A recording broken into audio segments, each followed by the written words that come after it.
We're starting with one of the most mysterious logos out there. This one. It's very stylish, it's very Italian, but what does Alfa Romeo even mean, and why is there a snake on the logo? Well, Alfa actually means Anonima Lombarda Fabbrica Automobili. Translated, that means the Lombardian car factory. Basically, Lombardia is a region at the north of Italy, and this is where Alfa Romeo is located. The word Anonima is, of course, anonymous, but it doesn't really mean that the company is anonymous. The word anonymous can be found in the acronyms for companies in many different languages around the world. And it's basically trying to say that no single person's name or surname is linked to the company. In other words, no single person will be held liable for the company with their own assets. Instead, the company is liable for itself, and if there's a dispute to be settled, it will be settled using the assets of the company. Now, Alfa Romeo wasn't Alfa Romeo from day one. When the company was founded in 1910 in Milan, it was known simply as Alfa. But in 1915, Alfa came under the ownership of entrepreneur Nicola Romeo, and thus it became Alfa Romeo. Now onto the symbols on the logo itself. What do they mean? Well, first of all, the red cross on a white field, that's the symbol of Saint Ambrose. He was actually the bishop of the city of Milan from 374 to 397. And as a result of his importance and influence, eventually his symbol became the symbol of the city itself. And even today, the red cross is the official flag of the city of Milan.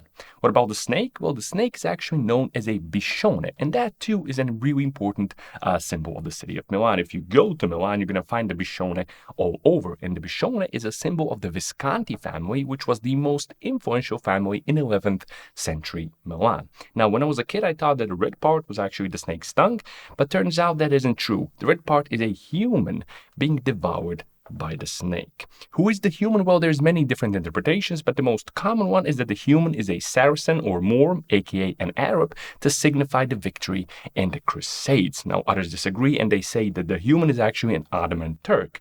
I personally think that the human is whoever the Viscontis didn't like at any particular point in history. Now, some people actually say that nobody's being devoured by the snake. Instead, the snake is actually giving birth to the human orally. This approach was actually confirmed by a few Alfa Romeo officials through the years, and they say that the human is coming out of the snake a renewed and purified man, just like the snake is a creature of renewal itself through skin shedding. Yeah, so it turns out that the logo has nothing to do with cars or speed or motion or mobility or whatever. It's actually just a bunch of ancient history deeply linked to the city of Milan. If Alfa Romeo is an example of ancient history, then the Alpina logo is the total opposite of that. In fact, the logo of the company, which stands behind some of the rarest and most powerful BMWs ever, is probably an example of what a logo would look like if you let a total gearhead design it. And that's because a double-throat carburetor with big old velocity stacks and a fully counterweighted crankshaft call the Alpina logo their home. So why are they on the logo? Well, that's because they point to the roots of the company. Alpina established itself back in the 60s by modifying and tuning carburetors and lightening and balancing crankshafts to extract more power from BMW engines. The logo does have a bit of geographical symbolism too, because the red and blue colors point to the city of Ostallgäu, where Alpina is located. The four rings of Audi actually represent four different car brands, three of which are defunct. They no longer exist.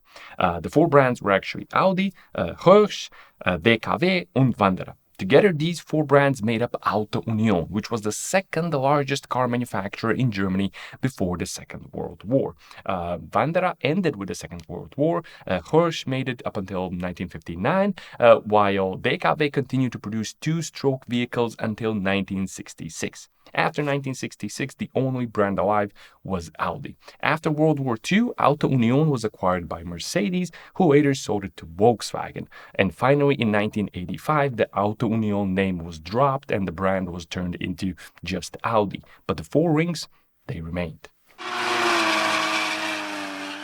The white and blue checkered pattern of the BMW logo actually symbolizes Bavaria, a region of Germany where BMW is located. Bavaria is also in the company's name, Bayerische Motorenwerke, or Bavarian Engine Works.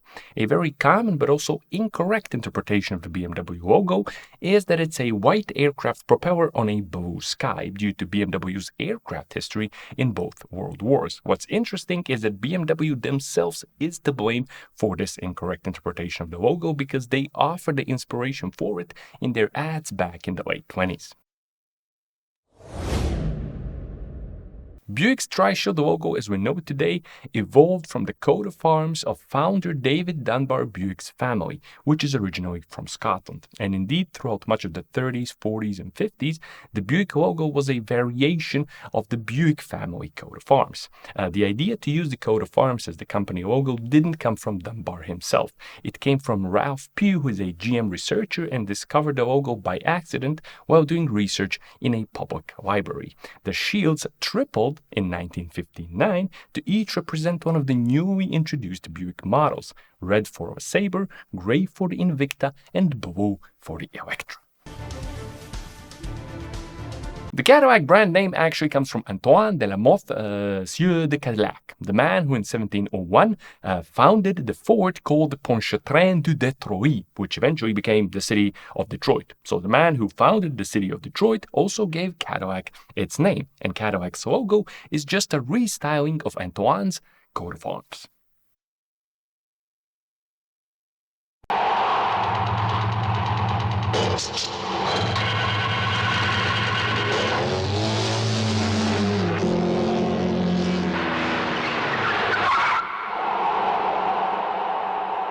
André Citroen, the founder of the company, bought a patent in Poland in 1900. The patent was for gears with chevron-shaped teeth.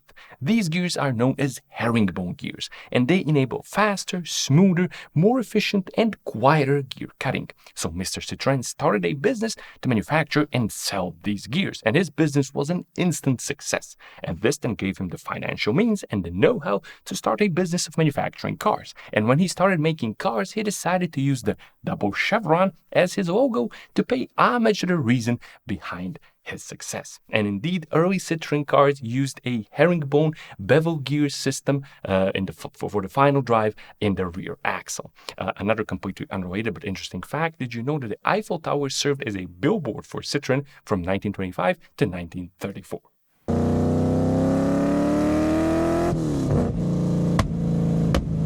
Founded in 1959 by Argentinian Alejandro de Tomaso, the De Tomaso brand is responsible for some of the coolest cars of the 60s and the 70s. When it comes to the logo, the white and blue, that's of course the national flag of the country of Argentina, where Alejandro is from. The T, the black symbol in front that looks sort of like a letter T, well, that's actually the cattle branding symbol of the Ceballos estate where Alejandro grew up. When the brand was revived in 2019, the T cattle branding thing was restyled to drop the connection with cattle branding because, well, I guess cattle branding isn't perceived as positively today as it was maybe back in the 50s.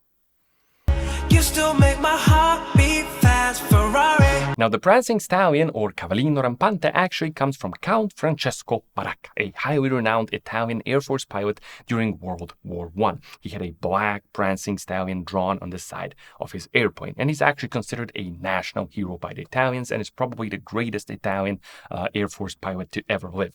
He had almost 3 dozen dogfight victories before his airplane was shot down in 1918. Now, a few years after the passing of Ace Baracca, Enzo Ferrari, who was back then a racing driver for Alfa Romeo, met Baracca's mother, Countess Paulina. This happened before the Grand Prix in Savio, where Enzo was supposed to drive. Now, the Countess suggested to Enzo that he should use her son's symbol, the prancing stallion, on his cars for both good luck and to keep the legacy of her son alive. Now, Enzo was honored and he obliged, and then he went on to win the Grand Prix of Savio, and the black prancing stallion never left the Ferrari emblem. I'm sure that if Francesco Baracca were alive, he would be overjoyed to see that his symbol was immortalized on some of the most desirable and powerful cars of all time. Now, the yellow color in the Ferrari logo, that symbolizes the city of Modena, where Ferrari was originally founded. S and F are for Scuderia Ferrari. In Italian, Scuderia literally means a stable for racing horses, but it's also often a term employed by motorsport teams. And of course, the red, white, and green, those are the colors of the national flag of Italy.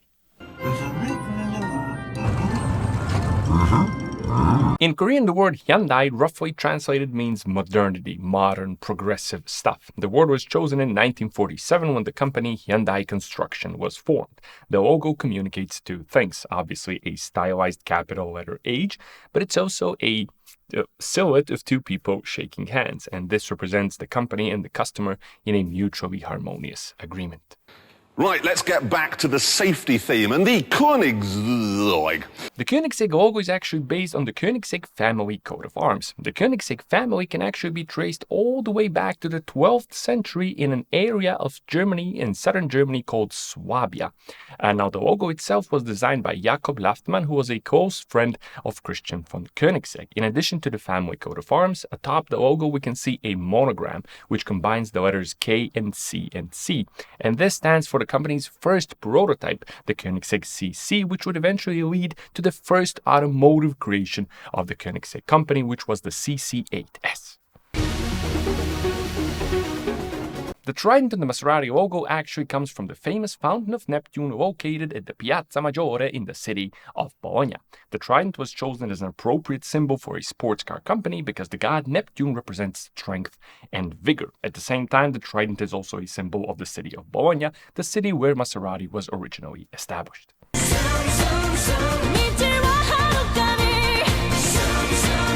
If anyone ever asks you which car maker is the most emotional and religious one, then your best bet would probably be to answer Mazda. Now, throughout its history, Mazda had a bunch of different logos, and some were perfectly sensible. For example, the first one comes from 1931, when Mazda released their first motorized vehicle, the three-wheeled Mazda Go. And although these vehicles were made by Mazda, they were actually marketed and sold through Mitsubishi dealers, hence the presence of a logo we don't associate with Mazda today. Following this one, we had a logo that featured a letter M stylized in a similar pattern to that of the city of Hiroshima, Mazda's hometown. This logo, for example, coincided with the release of Mazda's first passenger vehicle, and it looks like a road viewed from the top. The road is continuous and unbroken to symbolize continuous and reliable motion. But then in the 90s, Mazda went all new age on us and released this logo, which was officially called the Eternal Flame. And according to Mazda, it stands for a sun and a flame, in front of the sun, and it symbolizes heartfelt passion. Unfortunately, the logo was way too similar to Renault's logo, so Mazda was forced to smooth it out the next year. The logo we have today is styled like a letter M, but it also looks like a pair of wings. And according to the company itself, this logo represents Mazda's flight towards the future, but it also communicates Mazda's creativity, passion, vitality, and flexibility. Now, another interesting thing is that the word Mazda is pretty obviously based from the name of the company's founder, Jujiro Matsuda. But according to many Mazda officials over the years, Mazda doesn't actually come from Matsuda. Instead, it references Ahura Mazda, which is the main deity of the religion of Zoroastrianism, and this deity personifies light, wisdom, creativity, and harmony.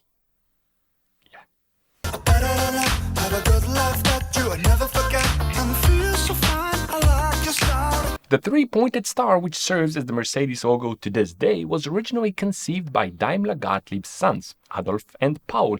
Now, the logo was originally golden, and it came from a symbol used by their father to mark family postcards. Now, later the logo evolved, and it was given a additional meaning in the sense of universal motorization. Each of the points represents different things, and it's land, sea, and air, all environments which the company believed it would eventually dominate with Daimler engines. But the name Mercedes is actually older than the logo, than the three-pointed star, and it comes from Mercedes Jellinek, the daughter of Emil Jellinek, the man who commissioned and popularized early Daimler cars among wealthy elites. He helped create the foundation for the automobile giant we know today, and without him Mercedes likely wouldn't be what it is today. Now, the first official logo of Mercedes cars was just the word Mercedes without the three-pointed star, because this was the first word and symbol trademarked for Daimler cars all the way back in 1901. Now, the name Mitsubishi actually refers to the logo, the three diamonds. The word Mitsu means three, and Hishi actually means, a water chestnut. But Japanese use that word to denote a diamond or a rhombus shape. Now, you noticed I said Hishi and not Bishi, and that's because when the H is in the middle of a word, it turns into a B, so Mitsu plus Hishi becomes Mitsubishi. Now, Yataro Iwasaki, the founder of Mitsubishi, created the Mitsubishi logo by combining two other logos. He took the symbol of the Tosa clan, his first employer, which is a three-leaf crest, and he combined it with the family crest of his own family, the Iwasaki family, which is three stacked rhombuses. And the result was the logo we all know today. Skyline, two-door sports coupe, GTS. Feel the beat. Nissan desu. In 1928, Yoshisuke Aikawa founded a company called NIhon SANgyo. Literally translated, this means Japanese industries, Nihon being Japan. Nissan comes from the first syllables of the two words, so NIhon SANgyo, Ni-san, Nissan. The logo itself also symbolizes Japan, and it's a red sun which rises in the east, and in front of it we can see a blue rectangle which stands for trust and reliability. But as you probably know, Nissan cars were also known as Datsun cars in some parts of the world for a pretty long time. Now, that word Datsun comes from DAT, which is the acronym of the founders of a different company which was later acquired by Nissan. So Kenjiro Den, Rokuro Aoyama, and Meitaro Takeuchi together founded DAT.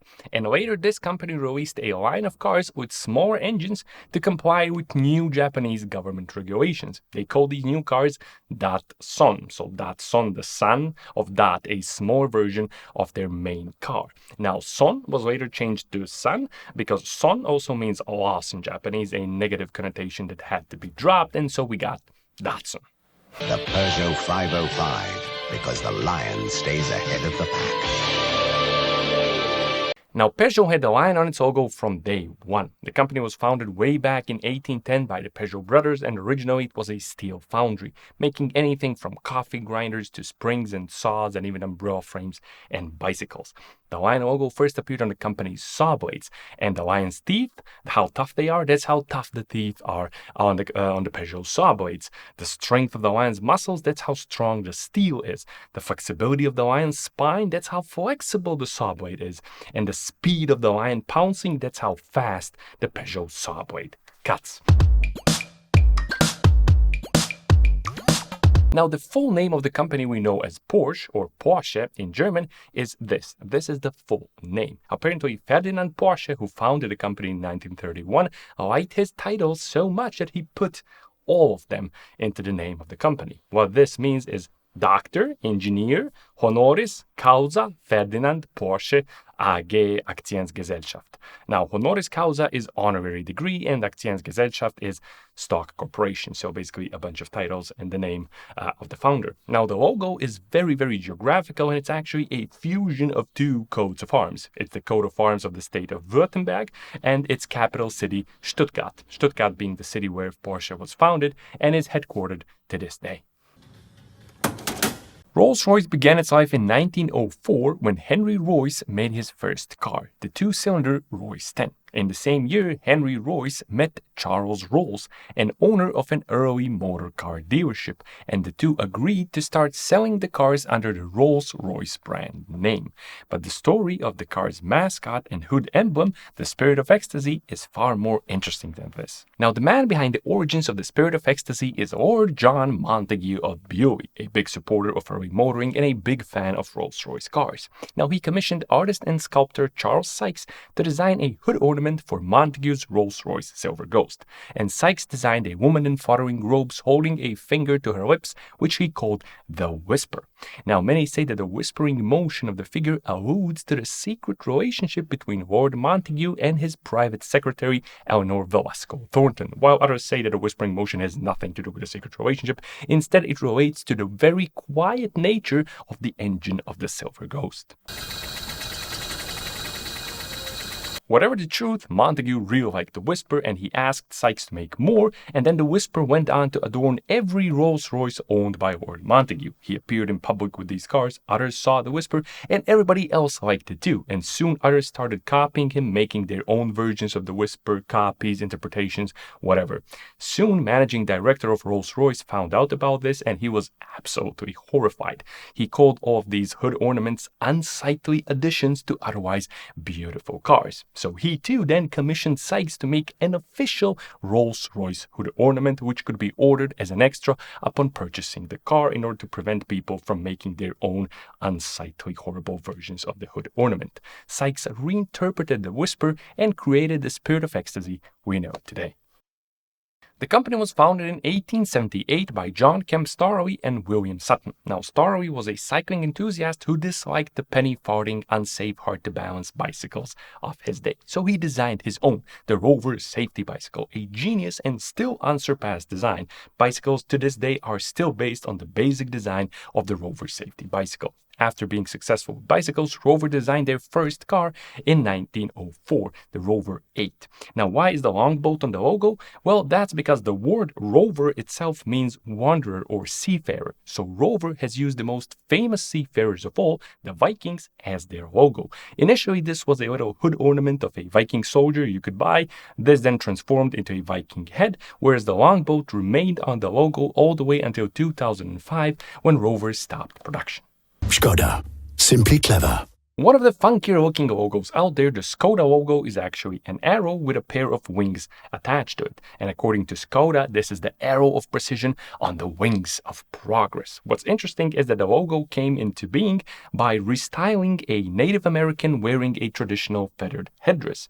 Even Skoda themselves admit that how and why this happened is a bit of a mystery, but most attribute the creation of the logo and the restyling of the Native American to Tomaso, who was Skoda's commercial director back in the late 20s.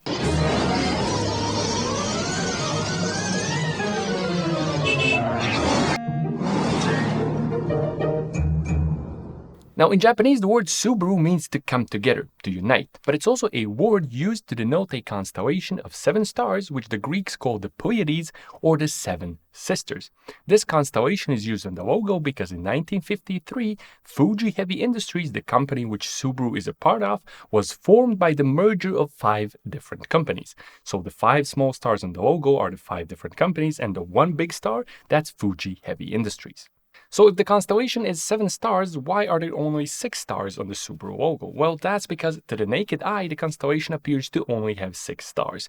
2 of the stars are so close together that they appear as 1 big star. And throughout much of ancient history, many peoples, including the Japanese, believe that the constellation only has 6 stars. In fact, in the 8th century, before the Japanese used the word Subaru for this constellation, they used the word Matsuraboshi, which literally translated means 6 stars. Here's something you won't be able to unsee. The Tesla logo is a cat's nose. You're welcome. And it was even confirmed by one of the most active users of Twitter himself, Elon Musk. Yeah, of course, this was a joke. It's not a cat's nose. It's in fact a part taken out from the cross-section of an electric motor. Ta-da! Honestly, I preferred the cat's nose thing. Oh, what a feeling. Toyota. The name of the company comes from the family name of the company founder, Kiichiro Toyoda, and the early logo was in fact the words Toyoda in the katakana script all just joined together. But the logo that came after that, the one that Toyota still uses and that we all know today, is the truly genius and versatile one. First of all, it's made completely symmetrical, so it looks the same when you view it head-on, but also when you see it in your rear view mirror. It's composed of 3 ovals. One of them is the customer, the other the company, and the third one, the world around them, all in a mutually beneficial relationship. Each oval is drawn with a different stroke thickness to represent Japanese calligraphy, arts, and culture. But the really cool thing is that the 3 ovals together, they make up every letter of the word Toyota. Vauxhall Once driven, forever smitten. Vauxhall's logo was a griffin holding a V flag ever since the company was registered in London's Vauxhall district in 1857. The creature, with the body of a lion and the head of an eagle, otherwise known as a griffin, comes from the coat of arms of Sir Fawkes de Broite, whose mansion, Fox's Hole, eventually became known as Vauxhall. As you know, Vauxhall cars are actually known as Opel in the rest of Europe, and they have a Thunderbolt on their logo, the Opel cars. And the Thunderbolt comes from a line of trucks made by Opel back in the 30s. They were called Blitz trucks, and they had their own separate logo, which eventually became Opel's logo. Now, Blitz in German means Thunderbolt, but the word Blitz was associated with Opel well before that, way back in 1886, when the company, originally founded by Adam Opel, was making bicycles, and they called their bicycle Victoria Blitz to signify both triumph and speed. Volvo Turbo.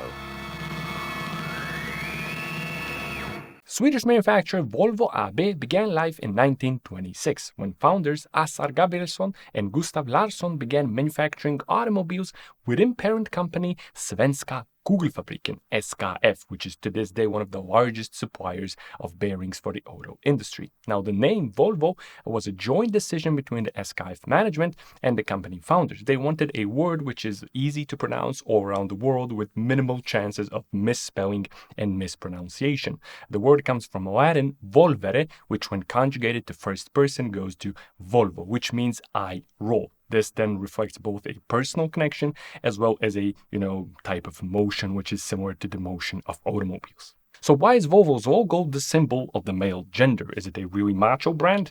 Actually, no, this is not just the male gender symbol. It's also the ancient symbol for iron. This was used for a very long time to signify iron. It was also used by alchemists. For example, this is copper. It's not the female gender symbol. Why was iron chosen for Volvo? Well, it was chosen because it represents Sweden's long-standing tradition of producing high-quality metals. But it was also used to signify the brand's strength, durability, and safety. Combined together with the word Volvo, the logo as a whole represents rolling iron, rolling strength. And there you go, the hidden little symbolism and stories behind the logos of some of the world's largest car makers. Now, I hope you enjoyed this and learned something new in the process. Now, there's countless stories like this in the auto industry. I just chose some which I found interesting. If you have a few stories of your own, please feel free to share in the comments down below. As always, thanks a lot for watching. I'll be seeing you soon with more fun and useful stuff on the D4A channel.